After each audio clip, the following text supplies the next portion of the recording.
Hello, good morning, my dear students. I hope you are having a lovely day ahead. Welcome to another episode of 21st Lit TV. I'm your teacher, Mary Rose P. Maramag, making a great place to learn. So one day, you'll know each day to learn. Today's lesson will bring you the whole new experience.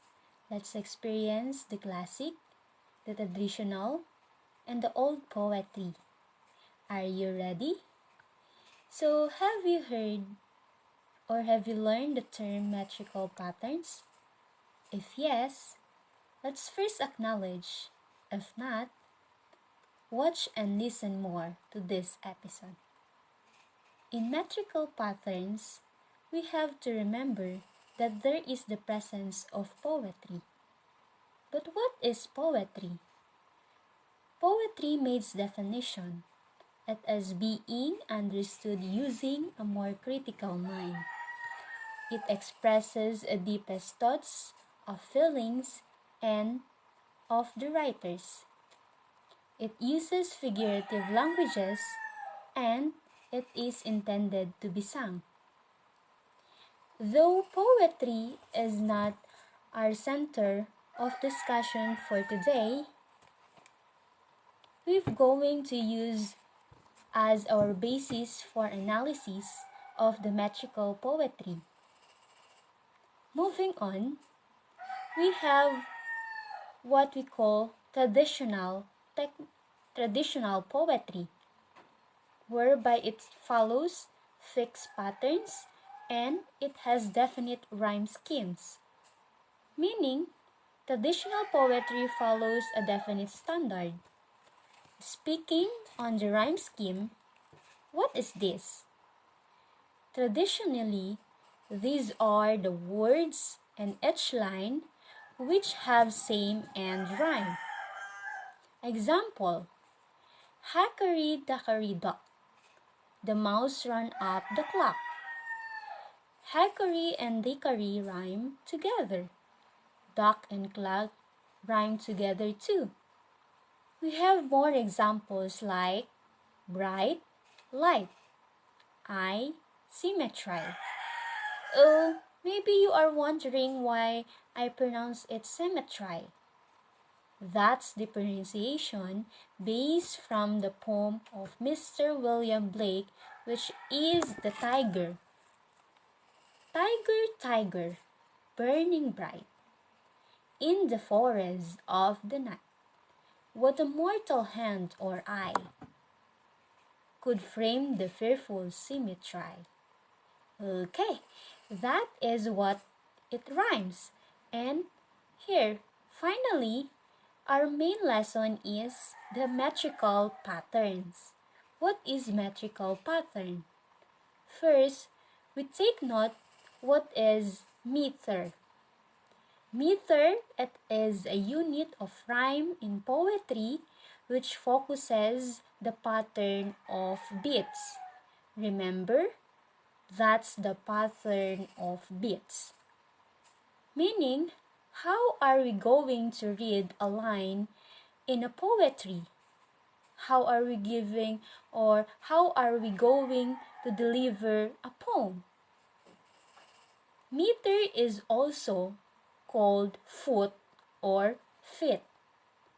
Each foot has a certain number of syllables. Usually it's 2 or 3. The difference in types of the meter is which syllables are stressed and unstressed. Let's take a look in the symbol to be used in labeling the patterns. We use this for stress syllable and we use this one something like a U shape to indicate unstressed syllable.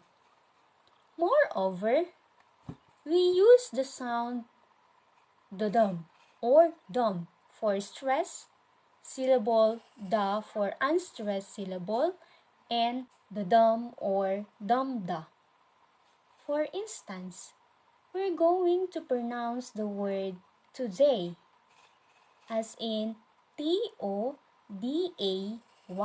today. There are two syllables in it. First is the to and the second one is the day. It's the dum or dum-da. What are we going to follow? Are we going to pronounce it today or today? Of course, it's the second one, which is today. The stressed syllable is in the second part.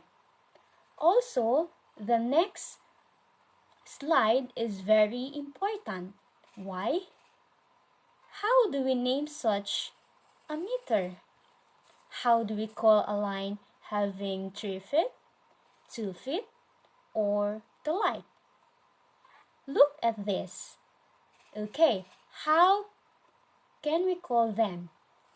If that is just 1 foot, we call it monometer. 2 foot, it's diameter. 3 feet for trimeter. 4 feet for tetrameter. 5 feet for pentameter.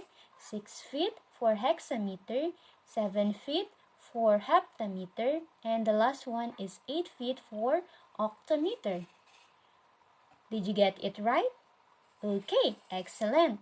Now we delve it into the steps of identifying metrical patterns. How do we understand it and how do we name it? First step, we count the number of syllables. I repeat, we need to count the number of syllables. Basically, to do this, one, you should be familiar as to how you divide the word by syllable. You should know where is the 2 syllables, 3 syllables, so on and so forth. Number 2, we decide if that's a pattern of 2 or a pattern of 3. Is that a pattern of 2? It's either iamb or choky.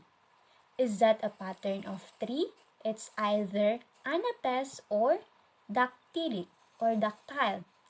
Later on, you'll see if what's these patterns are as we discuss them one by one. Number 3, label it per feet or per foot, per line of the poetry. If it's the stressed or the unstressed syllable, you put the labeling whether it is slash or the U shape. Okay, number 4. The last step is to identify the metrical pattern of the line of the poetry. If it is a pattern of 2, it's the iamber trochee. And then we add how many foot does it contain. Understood? Okay. So we will discuss now the metrical patterns one by one. Starting with the iamb or the iamb meter. Iamb meter has the first syllable unaccented and the second is accented. You mean accented by stress or the stress syllable. Now, listen. Can you give me words which has 2 syllables and the second syllable is stress? Alright, very good. Delay.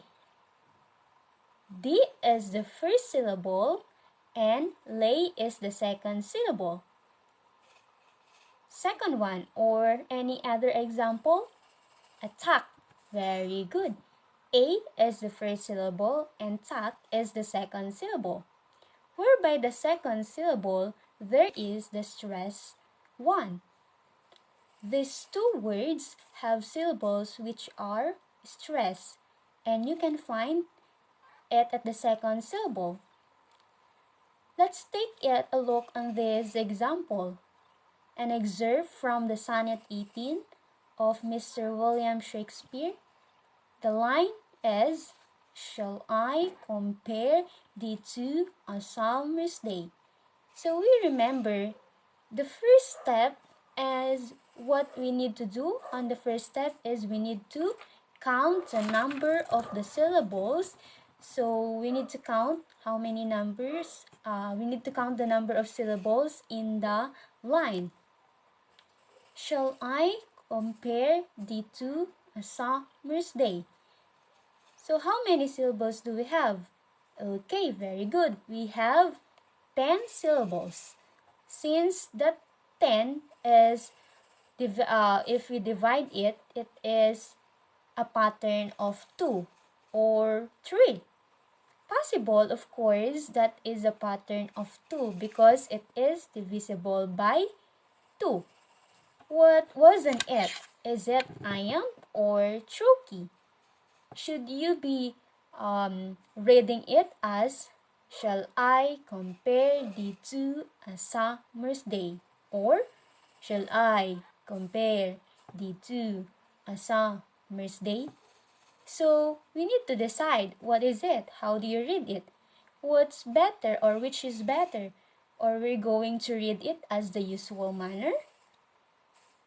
How do you read it? Of course, we read it as, "Shall I compare thee to a summer's day?" Very good.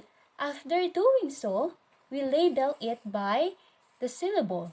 It's the dum or dumda. As you can see on the slide, the yellow one is the stressed syllable and the white one is the unstressed syllable or the letter U.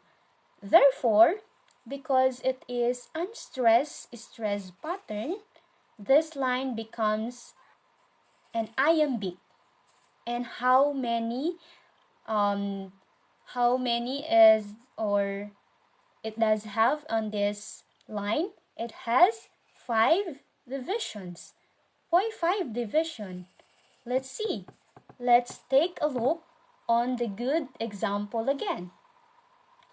Shall I is the first foot, compare is the second foot, the two is the third foot, a sum is the fourth foot, and the last foot is Mers Day. Okay, so how many division we have? Since that is 5 feet, we call it is, what do we call is that, or what meter is that? We call it as a pentameter. Does this line from William Shakespeare's Sonnet 18 is called an iambic pentameter? Why? It is an iambic pentameter because it follows an iamb pattern and it has 5 divisions and we call it as pentameter. Got it? Okay, excellent. Before we proceed, just a trivia to everyone that almost all the Shakespearean sonnet follows an iambic pattern. I repeat, almost all the Shakespeare sonnet follows an iambic pattern of poetic rhyme. Understood? Okay, next, choky meter. Choky has the first syllable accented and the second one is unaccented. This is just the opposite of the iambic because the first syllable here is stress. Here we go. We follow the same step as what we did on the first step. Let's have the example. "So We Not in Mournful Numbers" by Henry Wordsworth Longfellow in his poem The Psalm of Life. This is an example. I read it again, okay? Tell me, not in mournful numbers. We do the first step as what we did in the first one. How many syllables does it have? Tell me, not in mournful numbers. Count. So it is tell me 1, 4, not in 2, mournful 3, numbers 4. So it is 8 syllables. Very good. That is 8 syllables. Probably that's a pattern of 2. Okay, can we read it? How do we read it? On the line provided, which is tell me, not in, mournful, numbers, or tell me, not in, mournful, numbers. Alright, excellent. That is what pattern stress unstress syllable. Meaning, it is a trochee. And how many foot does it have? Okay, it has 4. Let's try it. Tell me is the first foot, not in is the second foot, mournful is the third foot, numbers is the fourth foot. Thus, that is the tetrameter. So we called it as one trochaic tetrameter. We have to remember those first steps in order for us to have or to name the line of these poems. We are done with the first two, which is the iamb and the trochaic. One is for iamb and number 2 is for trochee. Those both patterns are of 2. We now proceed to the pattern of 3, which are anapestic and dactylic. But we delve into the first what is dactyl. This is a metrical foot consisting of one stressed syllable followed by two unstressed syllables. Therefore, when we say dactyl, we follow 1-2 pattern to make it a pattern of 3 and will sound like dum da da. Stress, unstress, unstress. Thus it is dum da da. Okay, so we may have it as in the line from The Charge of Light Brigade by Mr. Alfred Lord Tennyson. It says here in the line, half a league, half a league. This is one of this poem count its syllables. Half a league, half a league. How many syllables does the line have? Okay, so that is 6 syllables.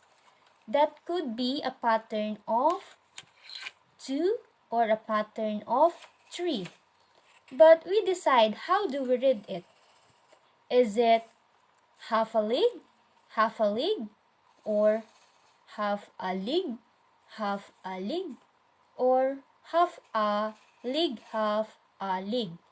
Is that is the pattern of 2? You decide what will be. Will it be a pattern of 2 or will it be a pattern of 3? Definitely that is a pattern of 3. Of course, it is half a league.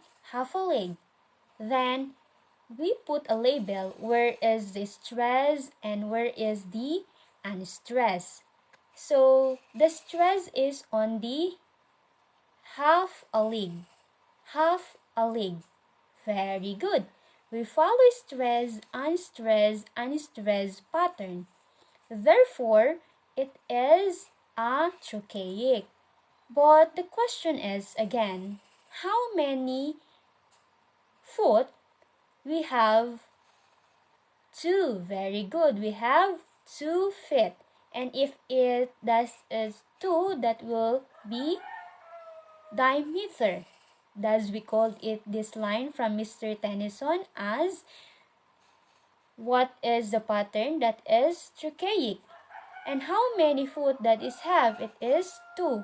So this will be trochaic diameter. Last but not the least is the anapes. What is an anapes?